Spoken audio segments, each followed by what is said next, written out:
Hey, what's going on, guys? So, haven't made a video in quite a while now. Just been busy with work and school.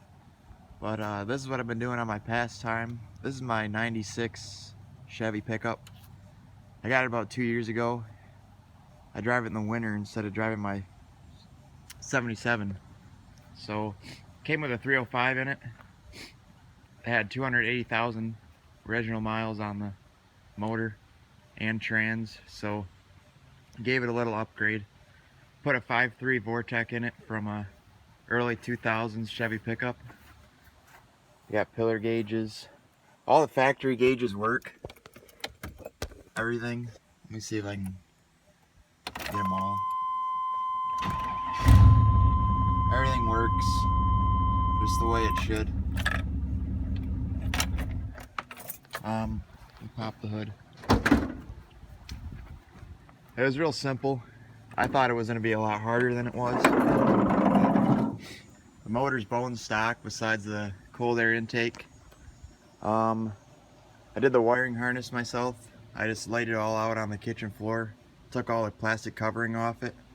There's a chart online that shows you every individual pin on there. You take them pins out, follow them through the harness, remove that connector. You just do all that through both your connectors there. And once you get it all done, you lay it out over top of your motor before you cover all the wiring, so you make everything look all tidy and nice, like it came from the factory. I have Dirty Dingo motor mounts, is what I'm using. The headers are for a 68 to 70 something Camaro or Nova. Got them off eBay, but I don't recommend using them for this truck because you do have to trim the transmission little flange on the transmission case. So other than that, there's a firewall plug behind all this that's got all your wires that go to your gauges, your instrument cluster. You're gonna need the pinout. You can find that off Google too. The pinout for that makes all your factory gauges work.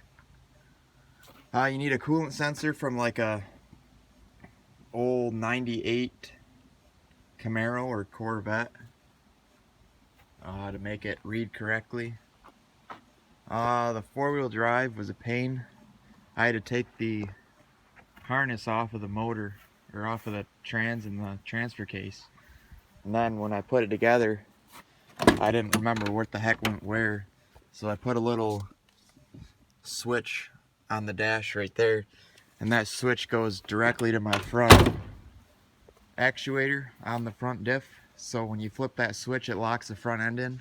Then you have to flip the lever on the floor for the transfer case to lock into low. Other than that, it's pretty straightforward. I plan on putting a cam and an intake on it, and rockers and push rods, rollers, everything. Let me see. Factory fuel pump, you can use that. That works just fine. This truck was wrecked before. It got hit in the back before I bought it, so it's got a whole new bed on it. Hardly any rust on it, so I figured it'd be a perfect truck to do LS swap on. It's got Borla exhaust on it. I'm gonna do true duals out the back instead of the two single pipes right here. I'm gonna do true duals out the back. So, and then I plan on getting a cowl hood for it too, because when you put these LS motors in, a lot of people don't use that plastic Vortec cover, and it looks like complete trash when you can see all your wires and everything over top. So that actually hits the top of the hood when you close it. It just touches it a little bit.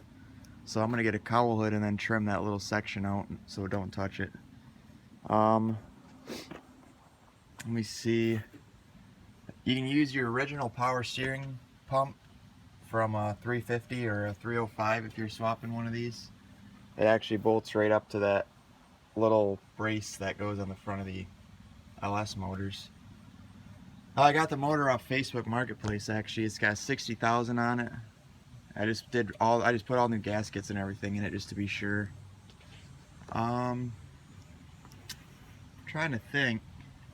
That's about it. I'm not running AC right now because there is down there you have to trim the actual frame for it to even work, and I'm not gonna go through that. So I gotta get the relocation bracket that puts it on this side of the motor, and then we'll run AC from there. But I wasn't too worried about it since it's a winter truck anyways. I got new rims and tires on it off like an '08 Silverado. Gives it a nice clean look. I got a new driver's door for it. The whole bottom of it's like disconnected on the bottom. It's just rusted through. So, but the cab corners are still there. The rockers are all there. Yeah, I think that's about it. It was pretty simple to do. Everybody exaggerates on how much they spend on LS swaps, and this was like just add $1,000 to swap this whole thing. So it wasn't too bad at all. I was thinking about putting a supercharger on it, but $6 grand for a supercharger kit for one of these. I mean, the truck and the motor combined isn't even worth that much, so I don't see the point. I think that's about it. It's pretty simple. If you have any other questions or comments, and I did bolt this up to the stock transmission that's got the 280,000 on it, which wasn't the best idea. But yeah, you could probably imagine it's slipping pretty bad right now. So I'm getting that rebuilt this month. So then it'll be good to go. Won't have to worry about anything. Motor runs perfect. Flawless. Way better than the 305 does.